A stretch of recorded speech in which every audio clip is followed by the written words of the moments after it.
The majority of Unit 4 talks about calls for social justice, people going out and demanding that their civil rights are not infringed upon. Sadly, throughout human history, United States history, and world history, there's been many instances where violence and extreme causes of racism, nationalism, etc., has led to a lot of very serious problems in our day and age, and this presentation talks about that. So we're going to start off with what segregation, identification, all this means with historical examples. In class previously we spoke about in the 1600s colonial racism, the passing of slave codes. This was the Howard Zinn reading drawing the color line, where whites were made superior to blacks using laws. It made blacks different, or the other, something that's not like the whites, so that whites were given a place of privilege, and many poor whites were willing to accept their newfound place above blacks. However, that system kind of segued into the brutal system of slavery that we saw later on, because blacks were eventually dehumanized. African Americans were seen as something that was not human, something that whites could look down upon through multiple different aspects of their lives, including science, art, and their own education. This all paved way into after the Civil War. When slavery was abolished, racism still continued, especially in the South, but also in the North. You had Jim Crow laws, or black codes, which replaced slave codes. It made blacks still inferior to whites, using almost the exact same terminology that was used prior to the Civil War. You had facilities that were separated into blacks only and whites only always had better facilities than the blacks only facilities. You also had things like lynchings or hangings, vigilantism, like where people went out and they just started basically killing African Americans because they felt like they were inferior to them and doing things that they didn't like because they wanted only this white society. They thought themselves were superior. And also just overall racism between your major ethnic and racial groups.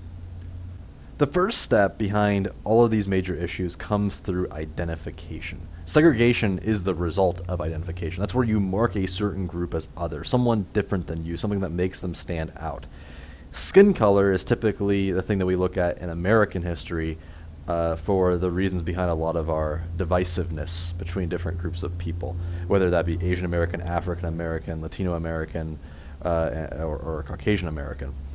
However, throughout the world, we've seen identification used across different types of religions, different types of nationalities, as well as education level. So you can see there on the bottom, those are different examples of that. For example, Hitler marking Jewish people in Nazi Germany with the Star of David to represent their religion. In the United States, marking people of Japanese ancestry as the enemy, which we'll talk about here in a second, as well as just general African American and white issues that have been prevalent throughout American society all the way until today. So to start off, let's look at Japanese internment. So after Pearl Harbor, which again was in World War II, many Japanese were put into internment camps. Almost directly after the attacks on Pearl Harbor, there was a lot of propaganda spread around showing that the Japanese people were enemies of the United States, that all Japanese were enemies of the United States, and that was pretty much conflated to be anyone of Asian origin that looked like people from Japan, quote unquote. Best example of which is that one in the center there, which is drawn by Dr. Seuss, that propaganda. That's what he did before he wrote children's stories. It says, waiting for a signal from home in the honorable fifth column, like this militant group, and the Japanese are pretty much all lining up to get TNT to bomb the United States. And as a result, people that weren't from Japanese descent started to see Japanese people as inferior and evil and the enemy. So therefore, there was a big rallying cry by the government and its people to put all of the Japanese into camps. Essentially, like literally, they were going into towns, putting up these flyers like this one back here, and saying that if you are Japanese, you need to get on a truck, surrender all of your surroundings, and go to one of these camps until we find something to do with you.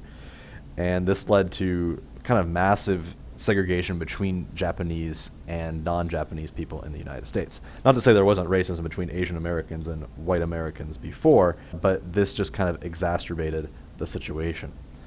So here's some pictures from the internment camps that existed in the United States.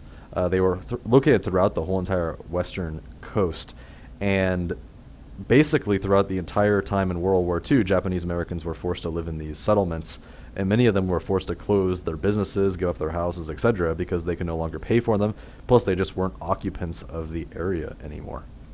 Another example, of course, would be African American segregation, which has occurred pretty much through the majority of American history, probably dating back to the 1600s and lasting all the way up until today, at least in terms of racism. Essentially, as you are well aware, African Americans were segregated from white Americans all the way up until the 1960s, and racism still occurs today. You'll learn a lot more about African American segregation in future lessons, so I'm not going to spend a ton of time on this right now.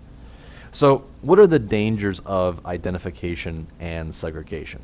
The ultimate issue that comes from this, outside of obvious racism and disparageness and terrible things that happen to people, is that the endgame goal of all these different things, the thing that this leads to, is genocide, or the massive killing of people. And that can be obvious once you look at the different steps that almost all genocides take. And these are the 8 different steps come together by, it's a group called Genocide Watch that looks and studies all different types of genocides and why they occur.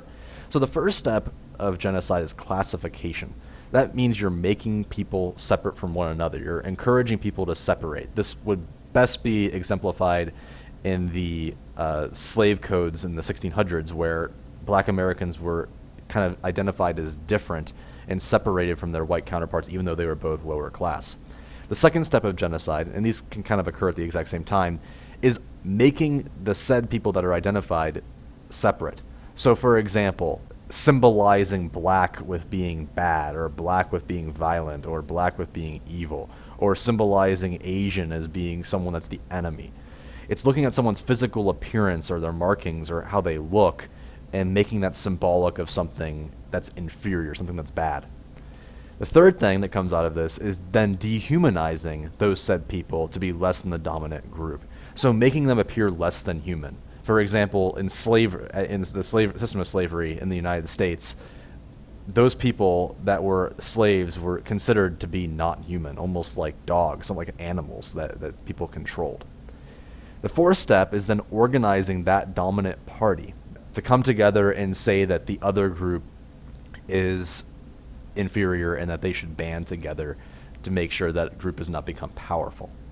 The fifth step is polarization. That's where you have the most extreme people taking control and then everyone kind of going along with it. You're either with us or against us, and there's no middle ground. The sixth step is then preparation. That's where you start concentrating these dehumanized people, like putting them all in the same exact place, or marking people for something down the road. That would be a good example with the Star of David for Hitler. And then finally, extermination, which is starting to kill off the dehumanized group or eliminate their culture.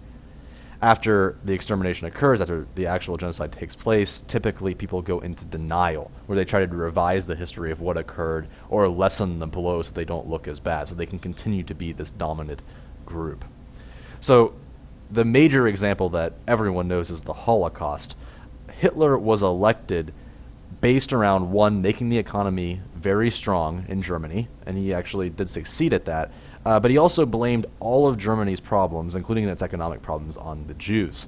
And Jewish people, just to kind of give a background to this, had historically always been discriminated against pretty much no matter where they went. Most Jewish people were kind of thrown from town to town, and they really didn't have like a center of operations, like a main nation that represented them. So you would find Jewish people in Russia and Germany and France and Britain and the United States, and they were typically in positions that were kind of like higher up in society. And people blame them for different things that occurred because they weren't like everyone else. They were this different religion, they had different traditions, and the majority group did not kind of follow those things. So Hitler would blame all of these issues on the Jews. It's also important to note that anti-Semitism, the hatred of Jewish culture, the discrimination against Jewish culture, was prevalent across most of the world, and it had been kind of up until this point in the 1930s, 1940s. Especially in the United States, you can see that picture there on the left. Anti-Semitism was very, very, very high in the United States, all the way up until the Holocaust actually occurs. In fact, many hotels and restaurants kept a list of people that were identified as Jewish from their towns, and they would not let Jewish people into their establishments. So this is not something that's solely done in Germany.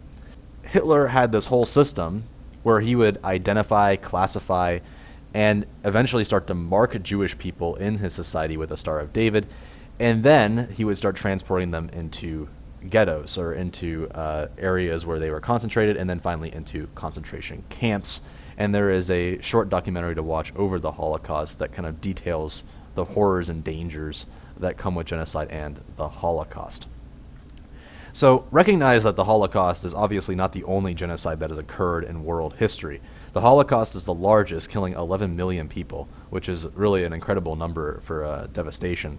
But also like the Armenian genocide, the Assyrian genocide, Cambodian genocide, Rwandan genocide, all of these killing close to 1 million people mostly, which, I mean, even if it was 10,000 people or 5,000 people, that's a huge number, 1 million people or 11 million people.